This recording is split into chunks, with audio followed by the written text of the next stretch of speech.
Mission-driven stake pools not only help with the decentralization of the Cardano ecosystem and producing rewards for the delegates, they also donate to various charities around the world.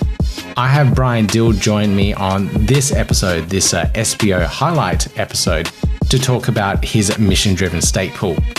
He shares his little journey into the Cardano ecosystem and blockchain in general, and also why he started his mission-driven pool. It's quite a personal story, so please listen in for this.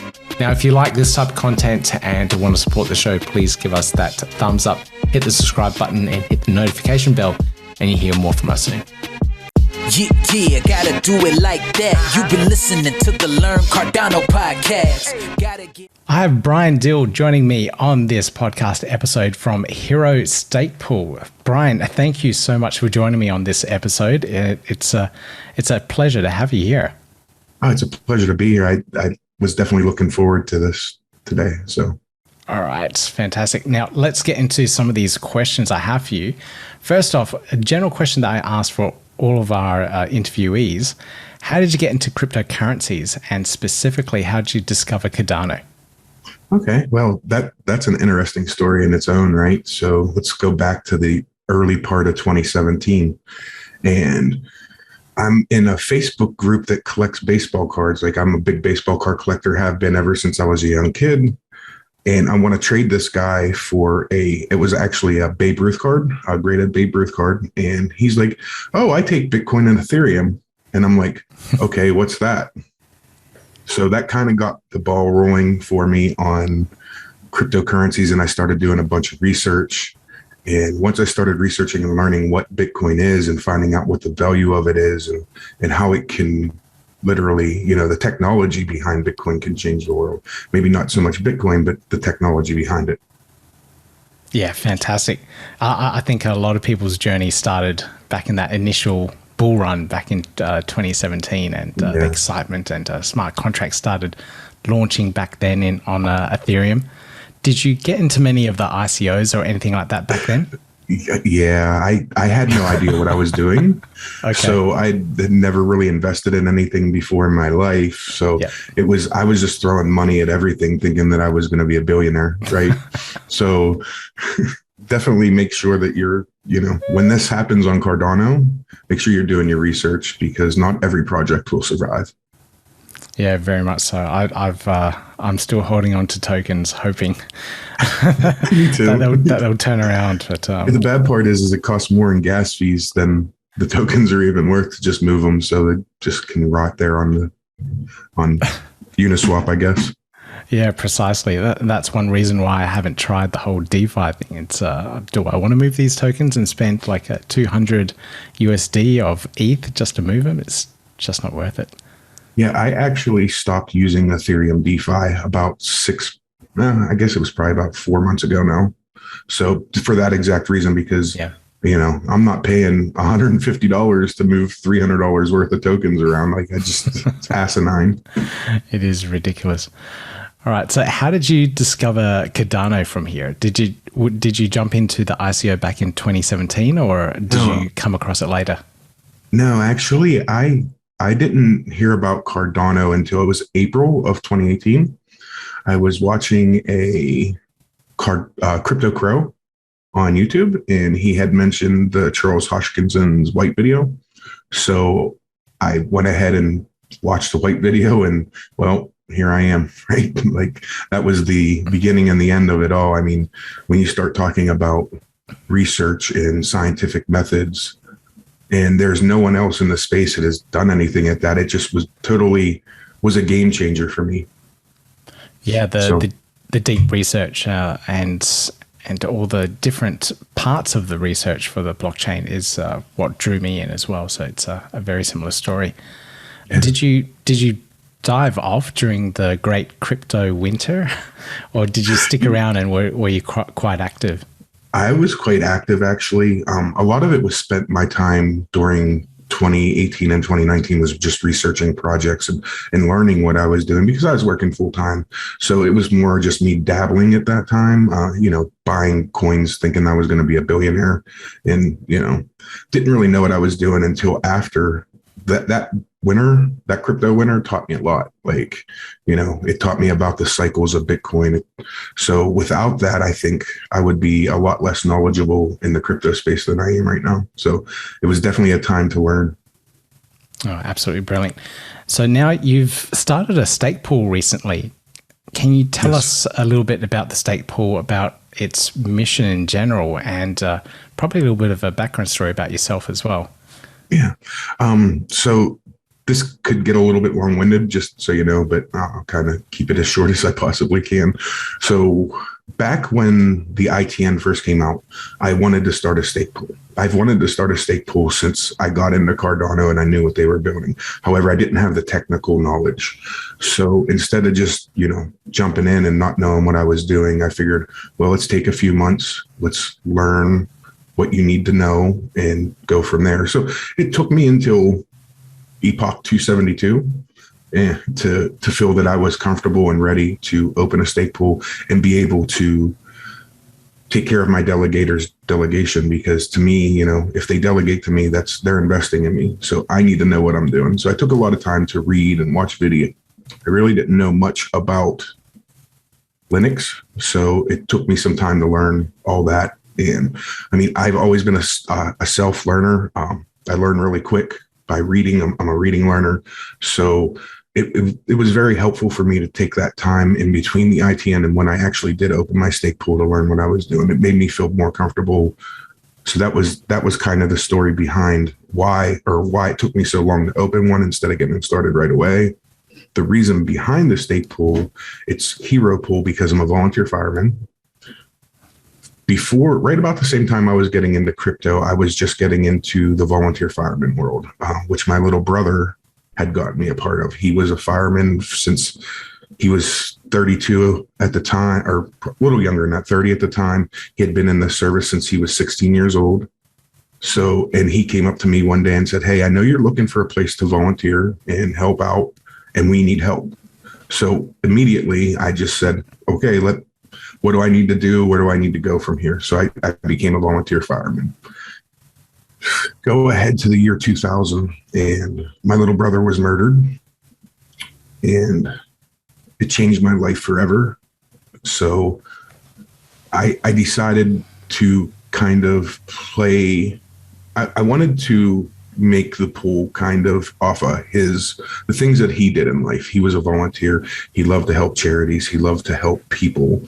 So I thought, well, he's my hero. So there's my name. And I looked on Pool PM and their hero pool wasn't taken.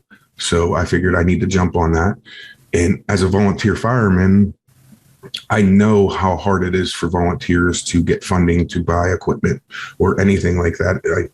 We see a lot of things in life also that most people don't see. And sometimes the mental game can become pretty, what's the word? It can become rough, mentally. I'll never forget my first fatality call as long as I live. Yeah. When my brother was murdered, I was called to the scene. Oh. So it's kind of, you see things that most normal people don't see. So in the first responder world, there's a lot of suicides, and a lot of people and families lose their loved ones because they're first responders and they're out trying to help people. So I thought that, what can I do to help them? So I started working with a charity called First Responders Emergency Children's Fund. And they help a lot with children whose parents have passed away who were first responders. So that, brought the whole charity thing up to the stake pool. So that's kind of the story behind it all. I know I kind of jumped around there a little bit. No. It's firstly, thank you for being a first responder. You guys do a very, very hard and tough job. And secondly, thank you for sharing that story about your brother as well. It must be still quite hard to talk about it. And yes, it's very emotional for me still. I'm not going to lie. I'm a human. I cry about it still.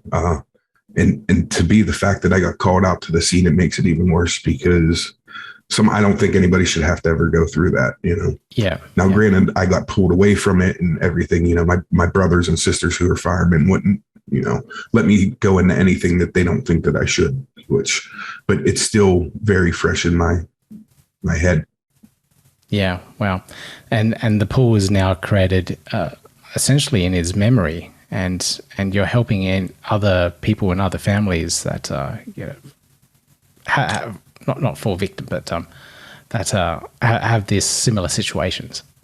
Yeah, that's I think was my goal, when I started it, and I think I'm starting to we're working towards that goal, and we'll get there eventually.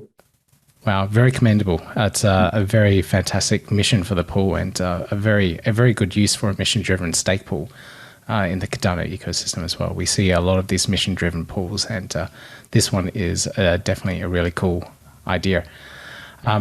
Now, not to drive off that topic too much, but in regards to setting up your pool, how has it been? Like, has it been hard to drum up delegates and get people to delegate to the pool so you can actually start minting blocks and creating rewards to donate to these charities?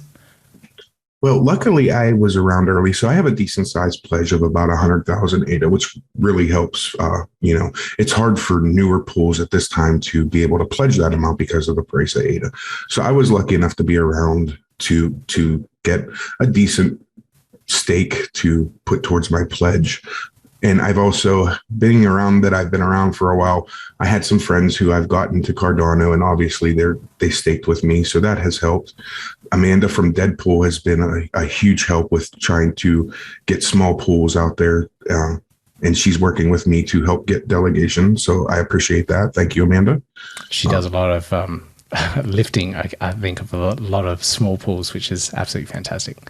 Yeah, absolutely. And I staked with her ever since she changed her name from the original name to Deadpool. I had staked with her. So me and her kind of built a friendship over the long haul, and she's continued to help me. And I've gotten a lot of help from other SPOs, but it's hard out there to get delegators. I mean, I think it's a lack of understanding sometimes on the delegator. They just want to stake in their exchange and be done. And I can't say anything because I was the same way when I first got into crypto. However, as you educate them and they learn, that changes sometimes. So it's rough out there as in the SPO world, that's for sure. Yeah, it definitely is. I think I was a little bit luckier because I started before that last spike in price, that last really big bull run. So I managed to get in just before that and ride it up. So I think I was a little bit lucky. But I think the community is part of the biggest thing. Like, once you get into the community and people discover you, and the Cardano community is actually very supportive. Like you said, Amanda's been very supportive in helping you find more delegates. And then once the delegates get to know you and you build a community around your own pool as well, it's very cool and very supportive of that community to keep things going, keep things driving. Yeah, absolutely. I believe I'm up to 47 delegators right now, which is still, it kind of blows my mind that 47 people trust me with their investment. And, I want to do my best to make sure that I keep them. So I do a lot of things for my delegators. Like yesterday in my Telegram group, I just randomly tagged everybody and said, hey, who doesn't have a Cardano tree? 3 people responded. 3 people now have Cardano trees. So what's a Cardano tree? I think I missed something. Man. It's an NFT. It's a non-fungible token, obviously. But it grows on chain and it's built on chain. So like the tree grows like as the time changes. Every time you go into your tree, it could be raining, it could be snowing based on where your tree is located. It's a very neat project and something that, before smart contracts to be able to do that, I just kind of blew my mind. So I was like, oh, this is a really neat project. I'm going to support it. So. What on earth? How did I miss this? This is really cool. Definitely go check it out.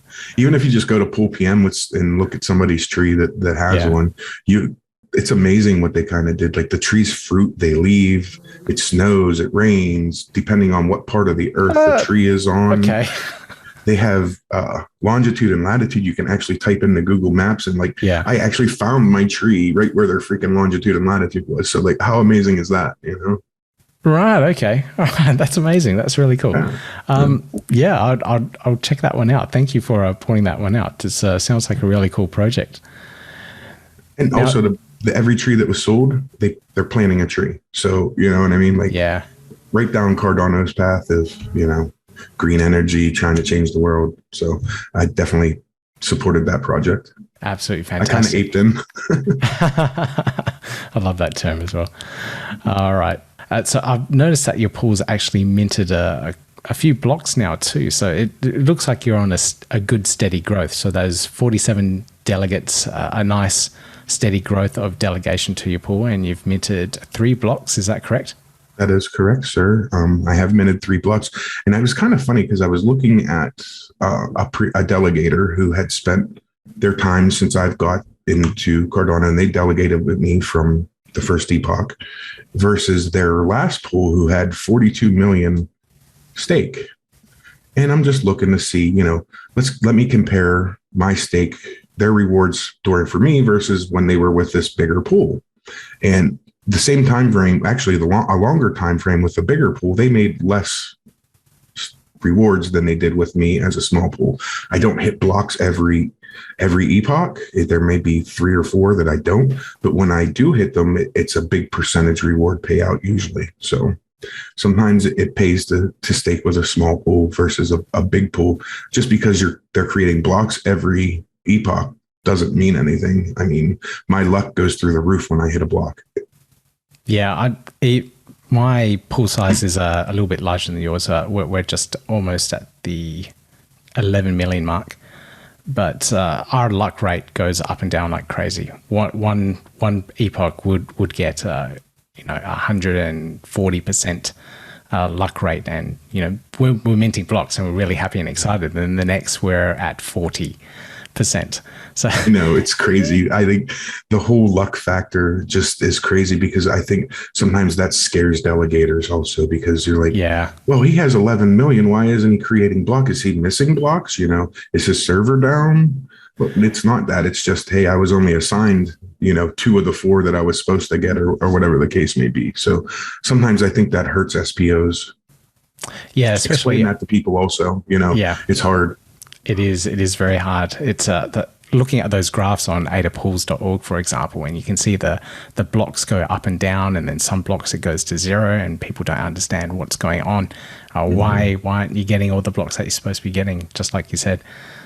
One of the other harder things that I find is the cost that appears on Yoroi. So if you're on the Yoroi mobile app and you're delegating to a small pool that has a margin fee, a variable fee of, let's say, 1%, and they don't have much delegation, they see this cost there, and I get questioned about it all the time. I can see you smiling here, so you must have asked as well. But yeah, there was a period of time where it said 27% cost, and people will question me, "What are you doing?" It's like, I'm not doing anything. No, I'm just trying to pay for my costs of running 3 16 gigabyte RAM servers. It's not cheap. But I never used Yoroi really. And one of my delegators was like, why are you charging at the time? Now, this was back when I first started, so I didn't have much in it. It was like 32% or something. And I'm just like, what are you talking about? Like, no, I'm not charging 30. I'm not taking 32% of your rewards. I would never do such a thing. I'm not a thief. Like, whoa. So then I looked into it, and it just kind of blew my mind that was there, and how much that hurts small pools. Like, it's almost like they want the pool farms to win. I don't know what else to say there, because I just have no words for it. Like, it just blows my mind that that's even a freaking thing. Yeah, I spoke to briefly over Twitter to ADAPools.org, and they said is a realistic portion of, based on how much delegation you have, as opposed to how much gets taken out. So it kind of makes sense. But, there's that little question mark next to it that kind of explains it as well. But then, the delegate will read it, they'll question you try and explain it to them, and they just delegate to a larger pool with a smaller fee. So it's such a hard thing to beat. So, now with the price of ADA being so high, so it's harder to get that pledge to start off. These little factors as well, and the competition. I think last time I looked, it was like 3,000 pools now or something. I know when I started, it was only like 2,600. So yeah, it's crazy. That's still high. I started with 2,100. So yeah, I remember when there was like 500. 300. What did it start out with? Like 500, and so I don't remember. But it's gone exponential, the growth of people trying to be SPOs, and you know, just from my experience, I'm afraid of what's about to happen with smart contracts and SPOs.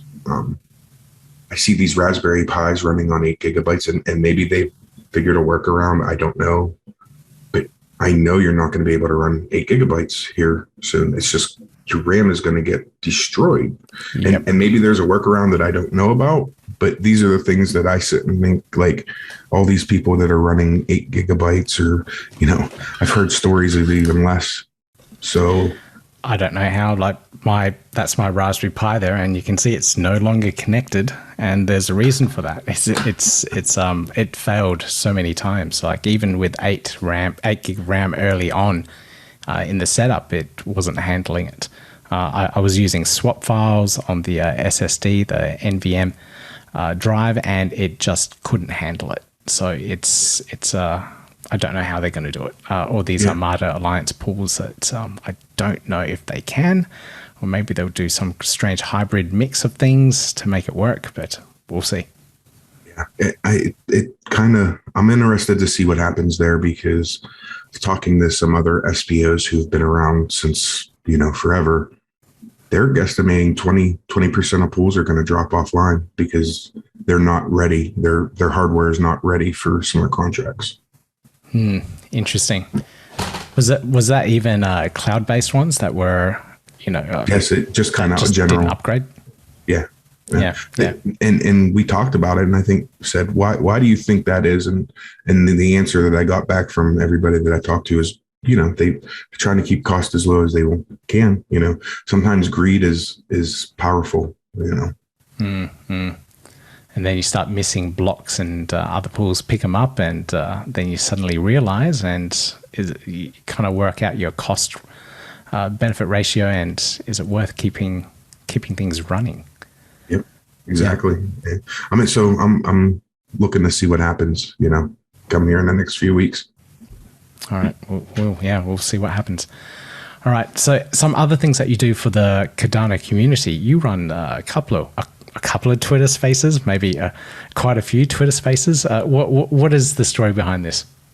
So Epoch's End was a show that I kind of, Cardano Guru and Cardano 420 started a while ago, where they do at the end of each epoch. And, you know, they just talk. Brilliant. Yeah. And they talk, you know, Cardano. So I started jumping into their calls, and I started listening. I started talking, and, you know, I kind of like their all mindset. We all kind of think the same way. They definitely helped me when I had some questions. And so I started helping them with their show, just kind of working in their Discord and asking questions for people who didn't want to, you know, ask live over Twitter Spaces, because some people are shy, and that's understandable. So I started there, and then I met Epoch Pool through that same group of people, and we talked to Guru and 420 and said, hey, we kind of want to do a little spinoff. We think that there's a need for this type of content, because it's easier to talk somebody through a problem if they have a question than it is to type 10,000 words and then misread your text, or, you know, whatever the case may be. So we started this Twitter Spaces, and it's really kind of gotten bigger. We've only been doing it for 2.5 weeks. And, you know, there's people such as Sebastian from DC Spark who stopped in last night, you know, people from the Cardano Foundation. Epoch's End had Charles at one point stop in. Yeah. So, you know, we're just kind of a little spin off of that. And I wanted a different time slot, obviously, but I wanted it to be available for more people. So me and Epoch worked out. You know, I'm full-time crypto. I've been since May 16th. Oh, really? Don't tell too many people. Thanks, Ethereum. I can see these flashing colored lights, you know, reflecting off your microphone there. What is that? That's my computer. All right. Okay. That's one of my gaming computers. It's actually right now sitting there mining ERG. Yep. So good old Ergo. At least you're mining something affiliated to Cardano. It's using the same EUTX model. Yeah, I did mine Ethereum, but like I said, I kind of left that ecosystem a while ago at this point. Now, it was a few months ago, I kind of got rid of all my Ethereum and stopped mining and just moved on because it's so broken and I don't know that it's ever going to be fixed, truthfully. No, I agree. I can't see the move to proof of stake ever happening, especially with all these miners investing hundreds of thousands of dollars into mining equipment and just letting it go.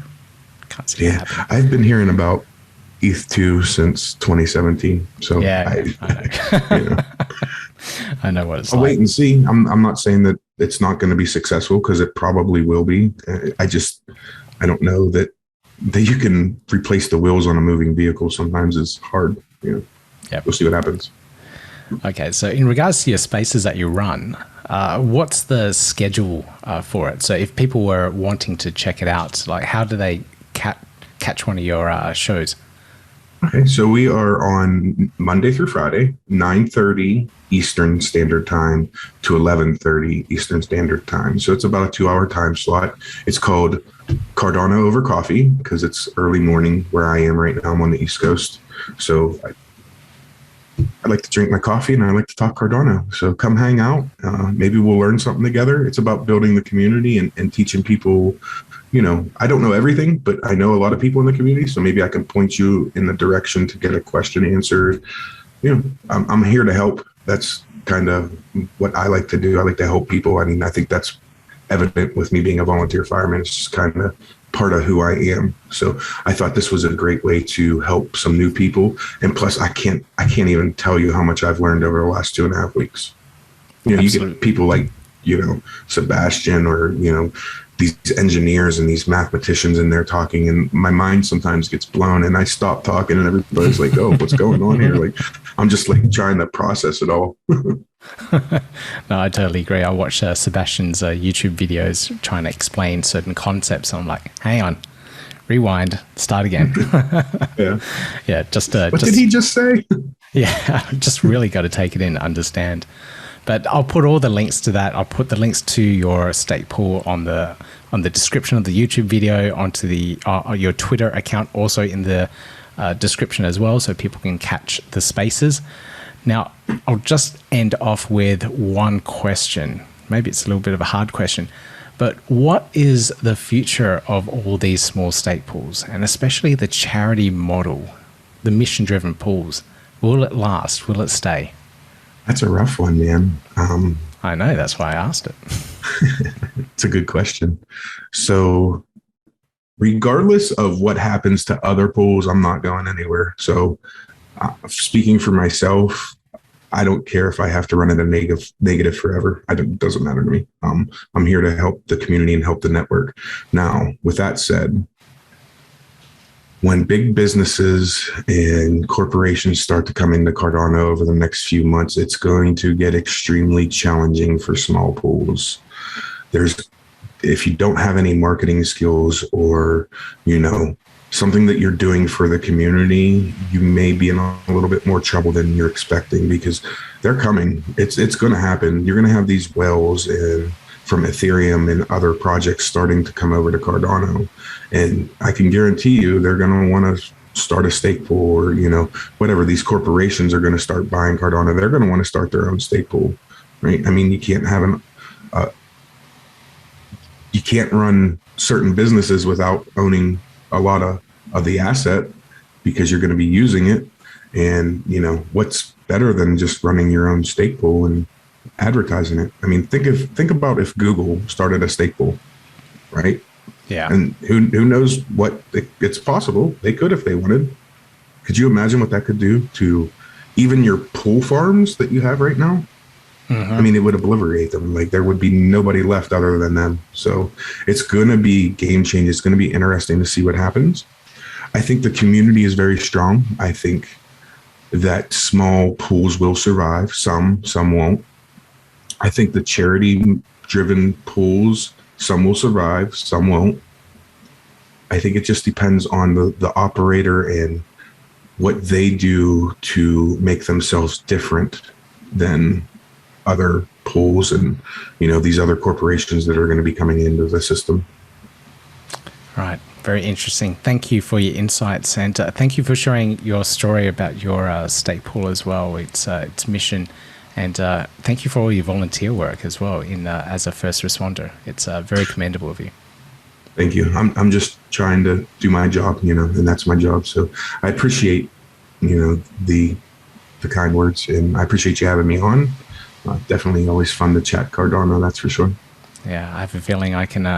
We can talk about Cardano all morning, all night. Yeah, we could literally sit here all day and talk about it because I love it. And that's why I have the Twitter Spaces.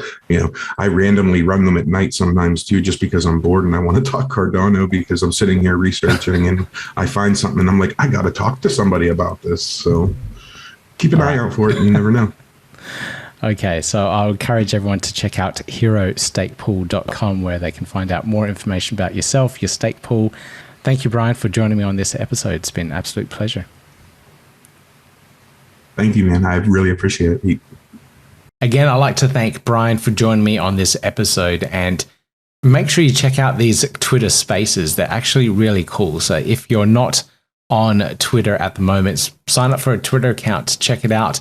You can listen in on these Twitter Spaces on your mobile app if you have access to it, and you'll be able to hear some of these really interesting conversations that happen only over Twitter. They aren't recorded, they're all live, so the only way to capture them is to be on the Twitter Space itself. So make sure you check that out. Follow Hero Stake Pool and you'll be able to find all the other ones, because I swear Brian's on every single one. Any spaces that you jump on, you'll see him there. So make sure you check out his Twitter profile so that you can follow all these other spaces and learn more about what's happening in the Cardano ecosystem. All right, make sure you check out the links below for his stake pool too. Now, if you're a stake pool operator and you'd like to be on the SPO highlights that I do, please reach out to me and contact me via Twitter or direct chat me on or the comments down below here, and we'll see what we can do. If you have a really interesting, unique story, I definitely want to hear it. So please reach out and we'll work out what we can do there. But in general, if you like this type of content, please give us that thumbs up for the video, hit that subscribe button and hit the notification bell, and hear more from us soon. All right.